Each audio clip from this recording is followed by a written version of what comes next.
Muito bem, então nesta manhã eu quero compartilhar com vocês um estudo sobre apenas uns 2, 3 versículos. E estão no capítulo 18, então peço que você abra aí a sua Bíblia para que a gente leia juntos. Então o texto é Apocalipse 18, versículos 1 a 3. Depois dessas coisas, vi descer do céu um outro anjo, tinha grande autoridade, e a terra se iluminou com a sua glória. E então exclamou com potente voz, dizendo: Caiu, caiu a grande Babilônia, e se tornou morada de demônios, covil de toda espécie de espírito imundo, e esconderijo de todo o gênero de ave, imunda e detestável. Pois todas as nações têm bebido do vinho do furor da sua prostituição. E então o versículo 4 diz: E ouvi uma voz do céu, dizendo: Retirai-vos dela, povo meu. Aqui temos uma visão que a igreja adventista tem entendido, como se referindo à sua própria história, à sua própria trajetória, mas no momento específico dessa trajetória, que é o período final da jornada do povo de Deus nesta terra. Então, esse anjo forte que desce, representa o próprio movimento do povo de Deus.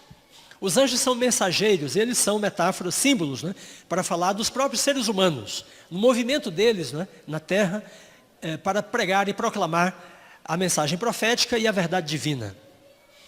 Então, a visão representa o momento em que o povo de Deus será colocado em evidência, em que a igreja de Deus será alçada ao centro das atenções no mundo. Por isso diz que ele ilumina a terra com a sua glória. Ele tem grande autoridade. Quer dizer que o povo de Deus representado nesse momento da história, tem uma autoridade, um poder capazes de fazer a sua voz soar por todo o planeta Terra. Mas como será isto? Como isso ocorrerá? E que mensagem é esta que será proclamada? Então eu quero falar disto para você nesta manhã. Daqui de Apocalipse 18, nós derivamos aquilo que chamamos de autoclamor. É um conceito, é a expectativa de um evento importante na história. E esse evento tem 2 textos principais. O primeiro é o de Mateus, capítulo 25. Então aqui há uma base, um fundamento bíblico para aquilo que nós chamamos de o autoclamor. E você conhece a parábola das 10 virgens. Jesus contou muitas parábolas, e nesta, que são as parábolas do reino, aí ele fala da imediaticidade, do elemento de surpresa, da chegada do reino, que apesar de ser anunciado, propagado, as pessoas não estarão aguardando quando ele chegar. Então ele fala de 10 virgens, e elas têm azeite na sua lâmpada, tem a lâmpada com azeite, e elas estão preparadas para acompanhar o noivo para a festa de casamento, para as bodas. Mas é noite, o noivo atrasa, demora, e elas dormem, adormecem e dormem. Então, diz o texto, à meia-noite ouviu-se um clamor. Aí vem o esposo, saí-lhe ao encontro. Então, esta parábola fala da expectativa pela segunda vinda de Cristo. É disso que ele está falando em Mateus. Mas Jesus termina mostrando que, apesar da expectativa, as pessoas vão adormecer. Elas vão quase que concluir que ele não vem mais.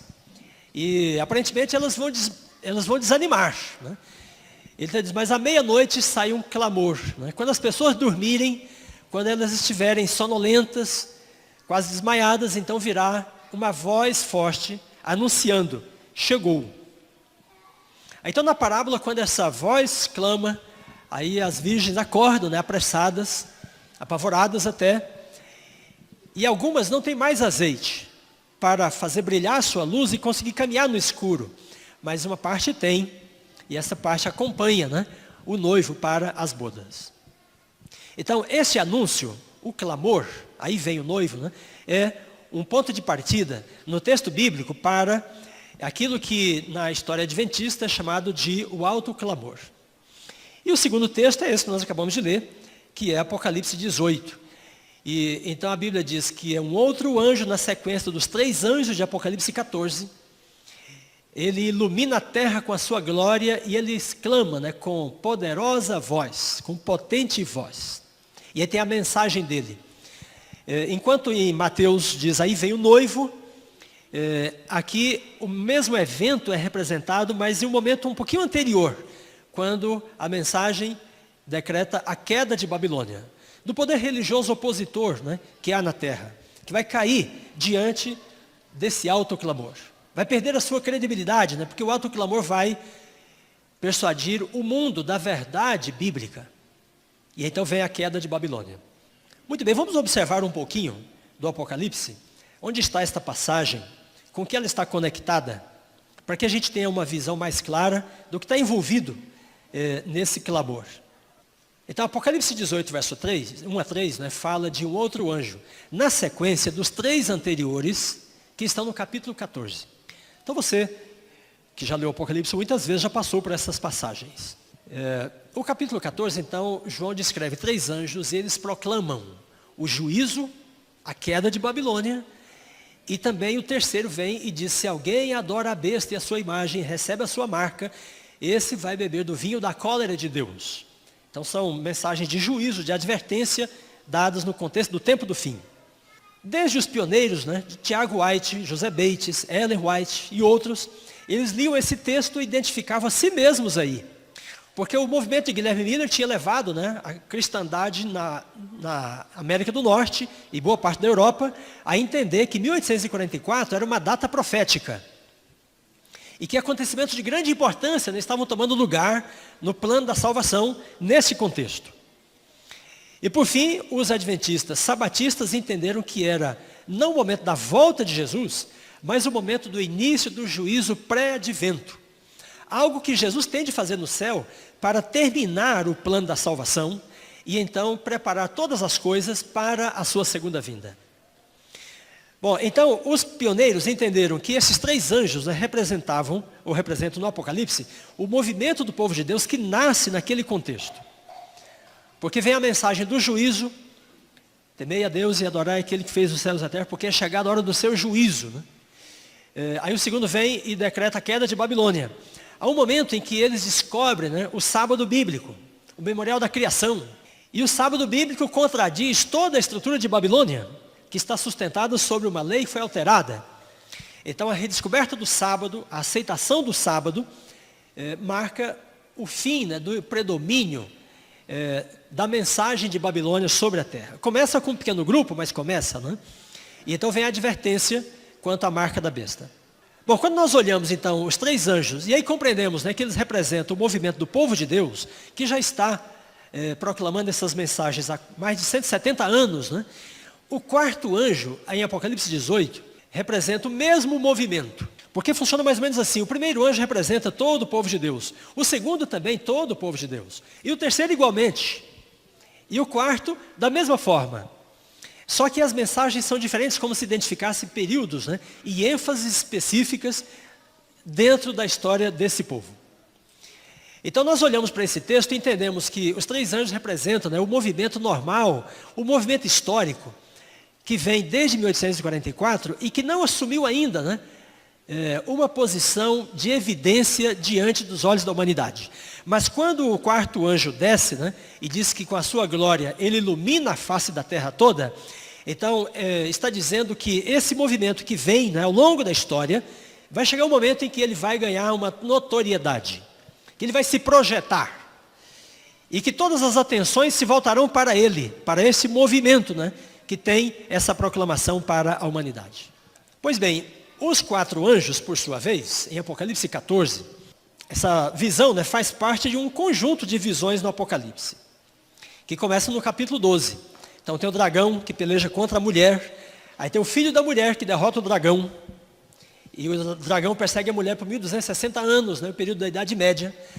E por fim, aí o verso 17 do capítulo 12 diz que o dragão se volta contra o remanescente, a semente, né, da mulher que ficou. E aí então dá a particularidade desse grupo. O dragão está irado contra esse grupo porque essa semente, né, guarda os mandamentos de Deus. Aí depois vem o capítulo 14, tem 2 visões. Tem a besta que emerge do mar e persegue os santos por 42 meses. E depois vem a segunda besta e a imagem da besta. Bom, esse conjunto de visões, irmãos, tem a lei de Deus no seu centro. Veja, o dragão está irado contra o remanescente exatamente porque ele guarda os mandamentos de Deus. A imagem da besta faz uma campanha contra aqueles que não têm a marca. O mesmo grupo, né, que guarda os mandamentos de Deus é aquele que não tem a marca da besta. Porque a lei de Deus traz um selo, né, sobre aqueles que a obedecem. E aqueles que estão com a lei da besta têm a marca da besta. Por outro lado, nós vamos para o capítulo 14 e diz que os 144.000 não têm mancha. Eles são limpos, eles são justos, imaculados. E depois diz que os santos têm a paciência de Jesus e guardam os mandamentos de Deus. Então a lei de Deus está no centro do grande conflito representado aí. A lei de Deus é o motivo da ira do dragão, né?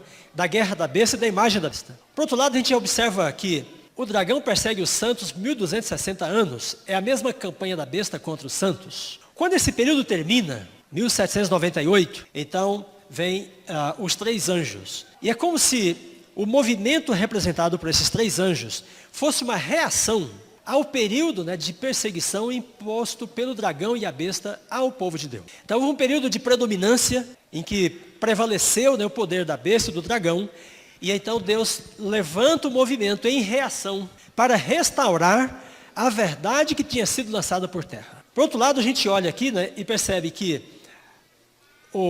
a manifestação da imagem da besta para perseguir aqueles que não têm a marca também produz uma reação da parte de Deus e da parte do povo de Deus. E aí vem o 4º anjo, que tem mais poder, que tem mais força, e aí representa esse movimento, né, numa reação para proclamar em alto e bom som o Evangelho de Deus e a mensagem profética. Esse conjunto todo, irmãos, é aberto, né, por uma visão do santuário. Porque em Apocalipse 11:19, João diz assim: abriu-se o santuário de Deus que se acha no céu, e foi vista a arca da sua aliança. João não escreveu por capítulos, né, nem por versículos, depois as pessoas organizaram, mas o capítulo 11 e 19 deveria estar em conjunto, né, com os capítulos 12, 13 e 14. Porque todas as ações do dragão, da besta, da imagem da besta, daqueles que têm a marca da besta, são para quebrar a lei de Deus. Mas as ações, né, do povo de Deus, dos santos, do remanescente, dos 144.000, é para obedecer à lei de Deus. Então, ao mesmo tempo que nesse conjunto de visões mostra que há uma guerra contra a lei de Deus na terra, por parte dos poderes da terra que são instrumentalizados pelo inimigo de Deus, há um grupo, né, que vindica a lei de Deus na terra. E esse grupo contraria o poder, né, que predomina sobre essa terra. E Jesus mesmo disse, né, aí vem o príncipe desse mundo, ele é o Senhor desse mundo. Mas Jesus tem um grupo, né, que permanece no principado dele e reivindica a autoridade de Deus, né, no principado de Satanás. É como aquele evento de Jó, né, que Satanás vai ao céu e aí Deus falou assim para ele: você tem visto meu servo Jó? É como se Deus o estivesse provocando, né, e dissesse: no seu principado, onde você acha que tem todo o poder, eu tenho uma pessoa que é inteiramente fiel a mim. Então aqui no Apocalipse, Deus não tem só um Jó, ou só um Elias, né? Há uma comunidade que é descrita como 144.000, e essa comunidade tem uma relação, né, direta com Deus, está em comunhão com Deus, e no principado de Satanás, esta comunidade reivindica, né, a autoridade divina, a lei de Deus e o reino de Deus. Eles não têm a cidadania desta terra somente, eles têm a cidadania no céu, mas ainda estão nesta terra. Então é disto, né, que trata Apocalipse 12, 13 e 14. E é nesse contexto que está a visão deste anjo, né, que representa o povo de Deus num movimento poderoso, em que esse povo assume uma notoriedade, uma centralidade, né, no mundo em que nós estamos.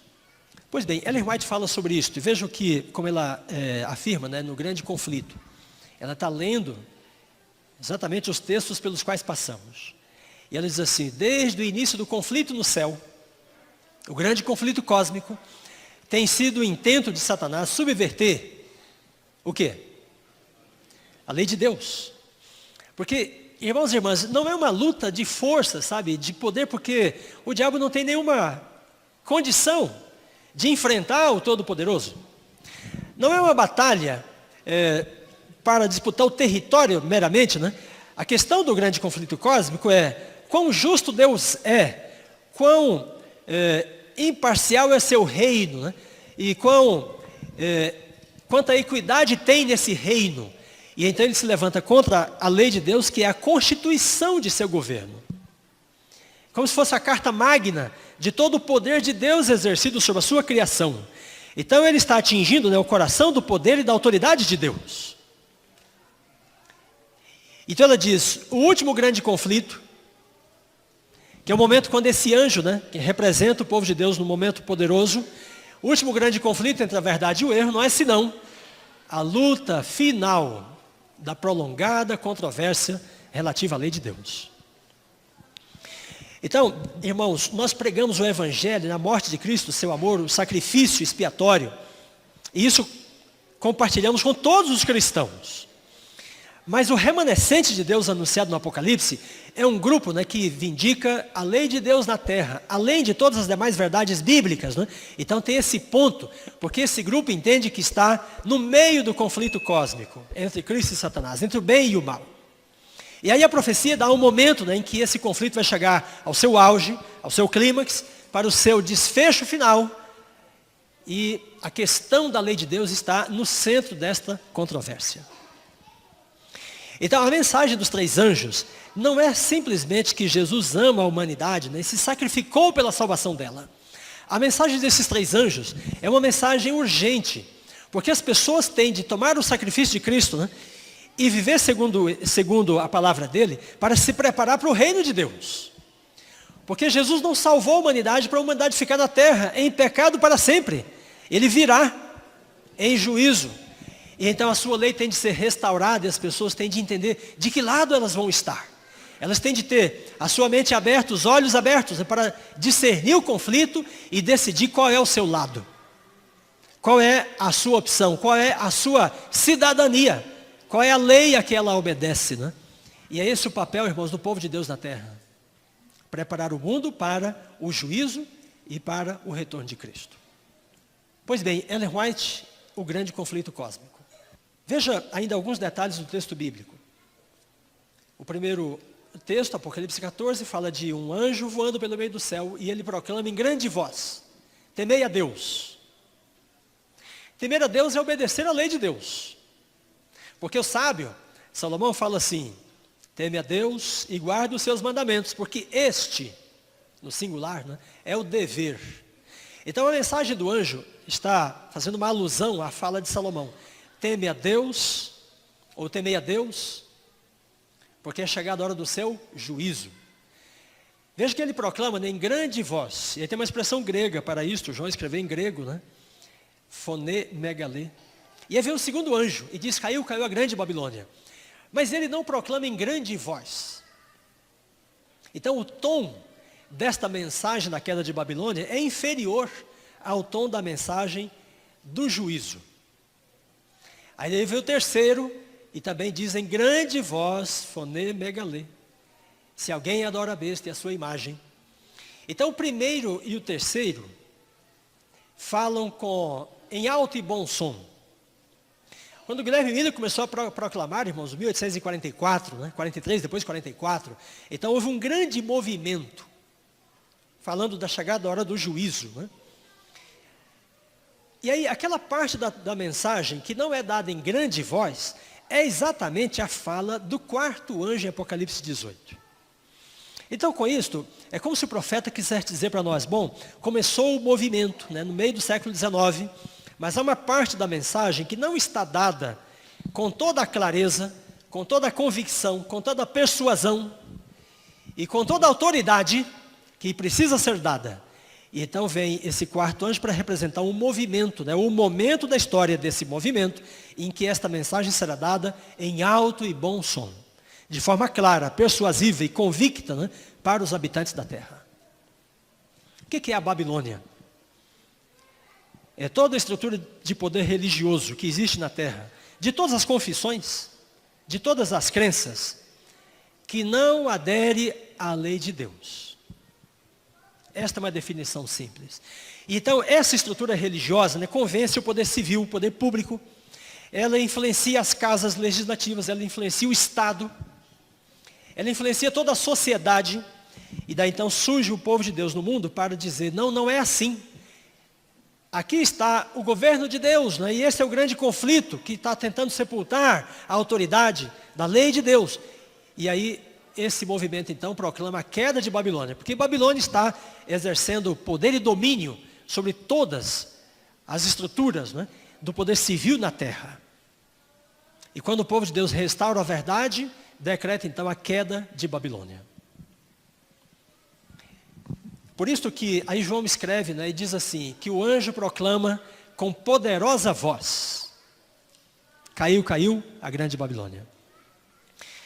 Bem, quando Ellen White comenta isso, irmãos, no grande conflito, ela diz que o povo de Deus tem como missão, nos últimos dias, proclamar o Evangelho eterno, a verdade bíblica, né, mas de uma forma tão clara, que esta proclamação venha a desnudar a Babilônia.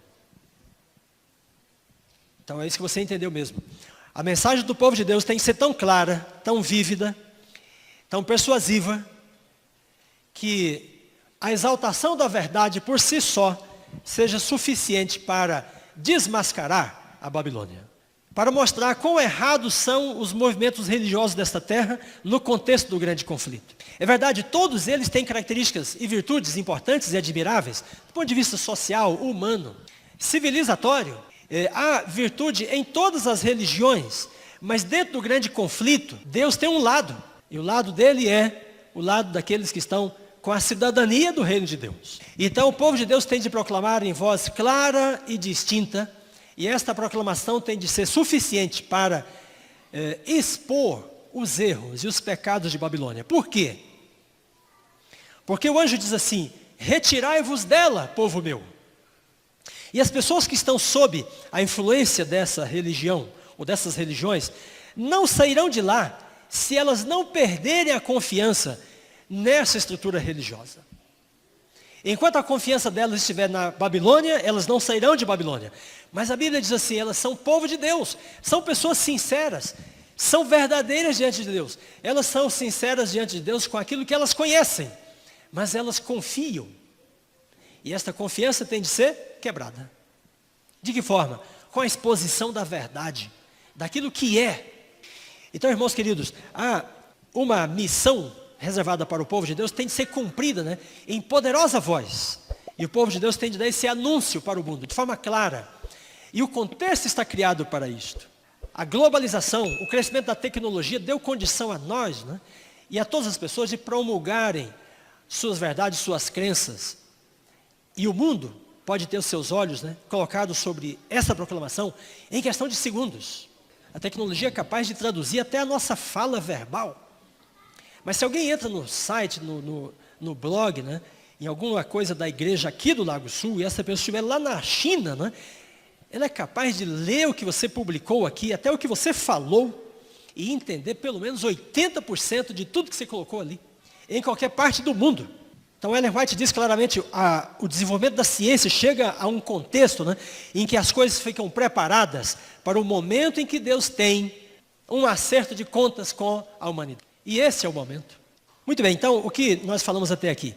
Os 3 anjos de Apocalipse 14 representam um movimento, é verdadeiro, é histórico, ele é solidificado, né, ao longo da sua caminhada, mas a sua mensagem não atinge o mundo inteiro. A terra permanece na escuridão, enquanto os 3 anjos estão falando. Mas quando desce o 4, ele ilumina a terra com a sua glória. Esta, irmãos, é uma maneira de o Apocalipse falar do batismo do Espírito Santo. Sobre a mesma comunidade representada pelos 3 anjos de Apocalipse 14. Essa é uma maneira de o Apocalipse falar da chuva serôdia. Aquele momento de uma bênção especial de Deus, né, para a colheita final. Quando todas as pessoas sinceras ouvirão a proclamação e vão tomar uma decisão para abraçar a verdade bíblica. Então os 3 anjos falam, mas o 4º anjo traz uma fala poderosa. Uma fala vibrante, persuasiva, convincente, em alto e bom som, tecnológica, para atingir, né, toda a humanidade. Eu gostaria de ler alguns textos de Ellen White e você vai ver como que com a leitura dela, algumas coisas ficam mais claras e mais vívidas até. Então ela explica, veja, a obra desse anjo, Apocalipse 18. Vem unir-se à grande obra da mensagem do terceiro anjo, ao tomar esta o volume de um alto, o quê? Clamor. Então, é o mesmo movimento representado pelo primeiro anjo, o segundo, o terceiro e depois o quarto. Mas numa fase, né, específica, em que o Espírito Santo desce sobre o povo de Deus. No outro texto ela diz, o anjo que se une na proclamação da mensagem do terceiro anjo, deve iluminar toda a terra com a sua glória, e prediz-se com isto uma obra de extensão mundial e de extraordinário poder. Extraordinário poder. Bom, vocês devem ter percebido que ela usa a expressão o terceiro anjo, ou a mensagem do terceiro anjo, em referência aos três anjos. Então, quando ela diz que vem unir-se à mensagem do terceiro anjo, embora a fala do quarto seja sobre a fala do segundo, ela está dizendo que ele vem para abençoar, né, todo o movimento do povo de Deus, já representado pelos três anjos igualmente. No outro texto ela diz, assim será proclamada a mensagem do terceiro anjo. Os pecados de Babilônia serão o quê? Revelados. Para quebrar a confiança. Para que aqueles que são sinceros construam um novo laço de confiança com Cristo, com a sua palavra e com o seu povo. E ele diz, os terríveis resultados das leis religiosas, pela autoridade civil, as incursões do espiritismo, os furtivos, mais rápidos progressos do poder papal, tudo será desmascarado. Então, aí está a maneira como ela especifica e ela detalha, né, a missão do povo de Deus no contexto da descida do quarto anjo. Tudo será desmascarado. Incursões do espiritismo, ou do espiritualismo. Pastor Wesley, trabalhando aqui, eu vi pessoas alteradas em alguns lugares, né? Porque Brasília é um foco do espiritualismo. E então quando você vai pregar em reuniões, em grupos, né? Quando eu estive aqui, eu presenciei aqui em Brasília, mais do que em qualquer outro lugar, nos meus 30 anos de trabalho como pastor, incursões do espiritismo. Mas isso que as pessoas veem quando alguém é possuído por um demônio, né, é algo bizarro, é algo, vamos dizer até rudimentar, né, da atuação do espiritualismo. Mas Ellen White está falando das incursões, quer dizer, o espiritualismo que tem essa base, né, com a consulta dos mortos, a possessão, o animismo, né, das religiões primitivas. Ela diz que essa religião passa por um processo de decantamento, de desenvolvimento e até certo ponto de cientificação. E essa religião então infiltra-se em todos os movimentos religiosos da humanidade. Inclusive no catolicismo, no protestantismo, no evangelicalismo, no pentecostalismo. Então o espiritualismo cria uma espécie de amálgama para todas as religiões mundiais. E é parte da missão do povo de Deus fazer o quê? Desmascarar o espiritualismo. Mas não basta você dizer que a alma não é imortal. Você tem de mostrar como o espiritualismo opera. Através das práticas, das técnicas, dos exercícios espirituais, das coisas místicas, né, que estão hoje dentro das universidades, sabe? Do mundo corporativo, das instituições públicas. Tempo desse eu estava pregando no interior de São Paulo e falei sobre esse assunto. Uma moça falou, pastor, na minha escola, ela era estudante de medicina de uma universidade pública, né? Falou, lá tem um auditório de 500 lugares e uma vez por mês tem uma sessão espírita. Mas eles não chamam de sessão espírita, porque ali estão coordenadores de curso, pesquisadores, cientistas da universidade, professores das áreas de humanas, sociais, exatas, né? O espiritualismo infiltra-se. Ele tem incursões. E o povo de Deus tem de desmascarar, para quebrar a confiança. E as pessoas então sinceras buscarem o caminho da luz, né, verdadeira para elas. O alto clamor. Ela diz ainda, entre a primavera de 1844. Então tem uma história no movimento adventista que ajuda a gente a entender o alto clamor lá na frente.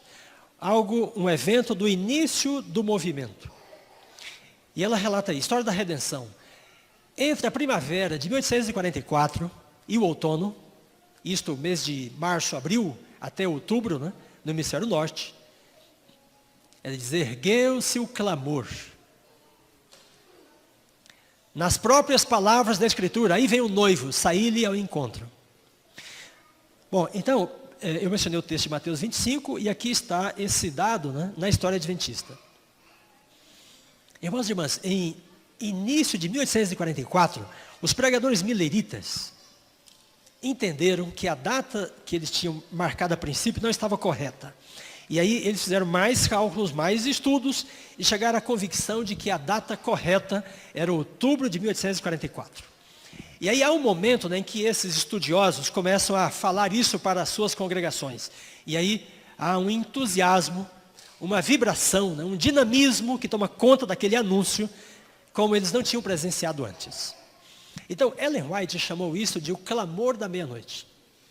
Não foi uma noite só, foram 6 meses, em que o grande movimento do advento, né, esteve sob o impacto da proclamação da volta de Jesus para eles, né, dali a alguns meses, dali a algumas semanas, dali a alguns dias. Então crescia aquela expectativa, né, de ver o Senhor face a face. E a certeza de que veria, né, face a face. Então Ellen White chama isso de o clamor da meia-noite. Esse momento histórico lá, que é do movimento milerita, ilustra para nós o que é o autoclamor no fim da história desse movimento. Por isso estou relatando. Depois no outro texto ela fala assim, ó, em toda a parte do país, o clamor, a pregação poderosa, né, foi de cidade em cidade, de vila em vila, até que o povo expectante de Deus ficasse completamente, o quê?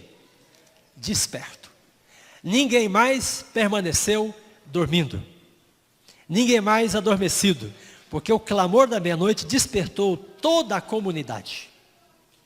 E todos estavam unânimes, né, unidos num só espírito, aguardando a manifestação de Cristo. Uma poderosa obra foi realizada pelo clamor da meia-noite. Então, é muito importante a gente entender esse ponto. Uma poderosa obra foi realizada pelo clamor da meia-noite. Então, os pregadores, os pastores, as mulheres que também pregavam, e Ellen White era uma delas, uma menina, né? Então, essas pessoas pregavam, mas era uma pregação distinta do que tinha sido até então. Porque eles estavam há meses, semanas e dias. E essa pregação convicta, persuasiva, operou um grande trabalho. Em que sentido? Ela fala, a mensagem era de natureza a promover o exame do coração, levando os crentes a buscar uma experiência vívida com Deus. Então, escute bem, o clamor da meia-noite não foi só algo que os adventistas lá no início, né, proclamaram para o mundo. Foi algo que foi proclamado, né, para eles mesmos, no meio do movimento, no interior do movimento. E esse clamor purificou o povo. Quer dizer, levou ao exame de coração, à confissão, né, a um arrependimento verdadeiro, por causa da expectativa de ver a Jesus dali a alguns meses. E aí, derivado daí, né, nós entendemos que o autoclamor, dessa fase que eu estou mencionando, né, não é só também algo que a Igreja de Deus vai fazer para o mundo. Não é algo para fora, né? É algo também dentro, em que as comunidades serão purificadas, serão unidas, né? Serão santificadas. Porque o autoclamor vai produzir também a busca por uma experiência viva com Deus. Na expectativa de sentir-se preparado, né, pronto, justificado, santificado em Cristo, né, para ver Jesus em glória e majestade. Então, irmãos e irmãs, estamos falando de um momento da história em que o povo de Deus tem de entrar nele, e ele tem uma missão para o mundo, mas enquanto ele cumpre essa missão para o mundo, pregando com muita convicção, ele também vai purificar seu próprio arraial. Ele vai preparar a comunidade, né, para o momento decisivo que está à frente.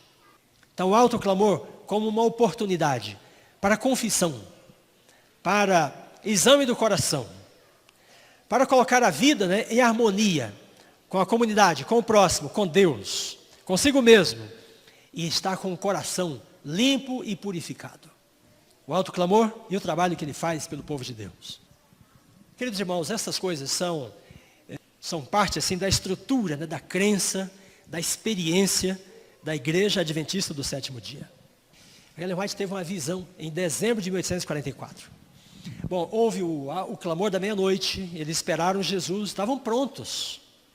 Mas Jesus não veio, porque havia um mau entendimento. Mesmo assim, aquela foi uma experiência verdadeira para ele. E Ellen White chega a dizer, né, que foi o ano mais feliz da sua vida. Ela estava com 14 anos de idade e viveu até os 87. Mas lá na frente ela diz, foi o ano mais feliz da minha vida por viver na expectativa de ver Jesus. Bom, aí não aconteceu. Passou, e no mês de dezembro, então ela teve uma visão, a primeira visão, aos 17 anos. E ela relata assim, voltei-me para ver o povo do advento. Ela estava tomada em visão, né, mas não pude achar. Quando uma voz me disse.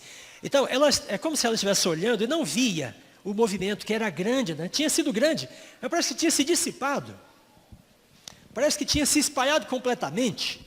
Então ela olha e não consegue ver, enxergar o povo do advento. Aí a voz vem e diz, olha novamente, olha um pouco mais para cima. E com isto olhei mais para o alto e vi um caminho. O povo do advento estava nesse caminho, a viajar para a cidade de Deus. Veja, irmãos, o povo não se dispersou, o povo não se desanimou, não se desfez, né? O movimento estava na sua caminhada, na direção da cidade de Deus.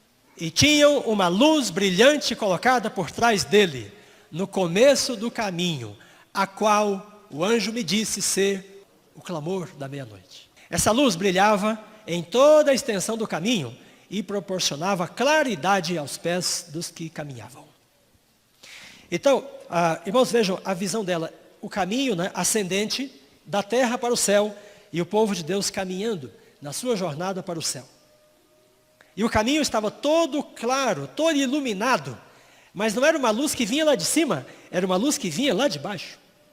E a luz então projetava, né, o seu brilho ao longo da caminhada. E eles podiam caminhar em segurança, porque o caminho era iluminado. Pelo quê? Pelo clamor da meia-noite. Então, a experiência do povo de Deus, de esperar Jesus voltar, de proclamar em alto e bom som, se constitui não apenas num conceito, num evento histórico, mas é algo que projeta a sua luz, né, sobre a história do povo de Deus ao longo da sua caminhada. E enquanto o povo caminha por esta luz, caminha em segurança. Enquanto o povo caminha com a expectativa de ver Jesus voltar, caminha em segurança, com passos claros, no caminho iluminado. Enquanto o povo preserva, né, mantém, guarda a visão profética, caminha em segurança. Isso que ela quer dizer. O povo de Deus tem uma visão clara do futuro, irmãos. Enquanto tem esta visão profética, né, não tem o que temer, não tem do que duvidar, não tem para onde curvar, não tem para onde inclinar. O caminho é reto, o caminho é claro, o caminho é direito. Sabe, foi isso que o George Knight escreveu naquele livro, A Visão Apocalíptica. Ele diz assim, a Igreja Adventista do Sétimo Dia é marcada por uma visão clara do futuro, porque ela lê e tem o discernimento da profecia, e a profecia ilumina a sua caminhada. Ele diz, se o povo de Deus perder essa característica, deixa de ser o povo de Deus. Se a Igreja de Deus perder de vista que ela caminha para encontrar Jesus, ela deixa de ser a Igreja de Deus. Mas enquanto ela proclama isto, ela permanece viva na esperança. E o caminho está iluminado. Então, irmãos e irmãs, amigos, isto é a mensagem, a pregação, né, da volta de Jesus para a Igreja Adventista do Sétimo Dia. É a luz que ilumina o caminho. É a mensagem profética. É a visão apocalíptica, que dá a identidade, a natureza desse movimento, né, para onde ele está caminhando, qual é a sua missão. Tudo depende desta convicção. E é por isso que Ellen White depois completou, Ele disse assim: o poder que impulsionou o povo vigorosamente no movimento de 1844 será revelado outra vez. Aquela experiência deles, amigos, não foi uma coisa natural. Era uma coisa produzida pelo Espírito Santo. O exame do coração, a unidade que houve entre eles, não era uma coisa do coração humano. Era algo do impulso do Espírito Santo. E ela diz, esse movimento, esse poder, vai se manifestar outra vez. Mas não só isso. Ela diz, e vi que esta mensagem se encerrará com poder e força muito maiores do que o clamor da meia-noite. Gente, os adventistas mileritas sacudiram os Estados Unidos e parte da Europa, sem tecnologia, sem internet, sem televisão, sem rádio, só com a voz deles. Tal era o entusiasmo, a convicção daquilo que eles estavam pregando. Mas aí a profetisa vem e diz, o povo de Deus será batizado com um poder muito maior do que aquele que se manifestou lá. Ali foi sobrenatural, foi algo do Espírito Santo. E ela está dizendo, ele vai abençoar e batizar o seu povo nos últimos dias com maior poder, com maior dinamismo, com maior vibração, com maior poder de persuasão, ao dar o alto clamor no fim da história. Nós estamos na fase em que o juízo já começou e Jesus toma as últimas providências para retornar a essa terra, em glória e majestade. Não como homem de dores, mas como filho do homem poderoso, o Todo-Poderoso, para tomar o mundo, as rédeas do mundo, nas suas mãos outra vez. E é do reino dele, irmãos, que nós temos a cidadania. É para esse reino que nós temos estado a nos preparar.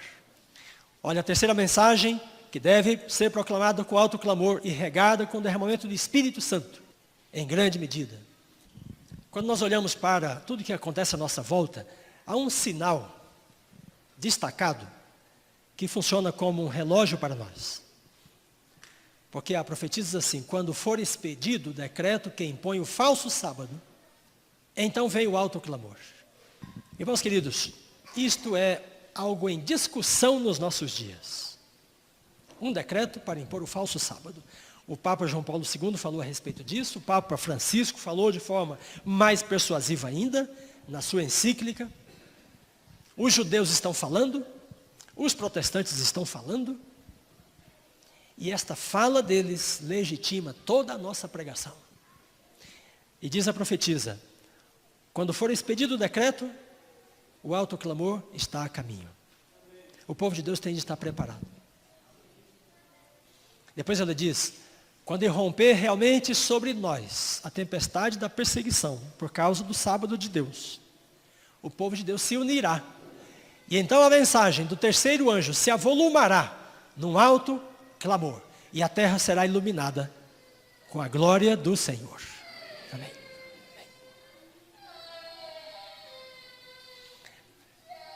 Irmãos e irmãs, nós olhamos para o que acontece ao nosso mundo, pós-pandemia, pós-eleições, e a gente fica se torcendo, esperando que as coisas melhorem. No início da pandemia, o Papa disse assim, não podemos ter a ilusão de que é possível viver saudavelmente no mundo adoecido. E isso deu força à campanha dele, pelo dia de descanso da terra. Ele está correto na constatação, o mundo está adoecido. E alguns remendos, algumas coisas podem ser feitas aqui e ali, né? Quando olhamos para a política, irmãos, o mundo está polarizado. Parece que há uma polarização irreversível. E não é só aqui. É no mundo. Alguns de vocês devem ter visto o livro de Jacopo Scaramuzzi, um vaticanista, que falou sobre o surgimento da direita, né? E a relação do cristianismo com essa direita. Mas não é só a direita. Porque você vê os partidos de esquerda também buscando as religiões. Os pastores, os padres, né? Uma aproximação de igreja e Estado. Parece que vai chegando no seu lugar, né? Nesse momento de polarização. É interessante que tanto a direita quanto a esquerda, queira a legitimação da religião.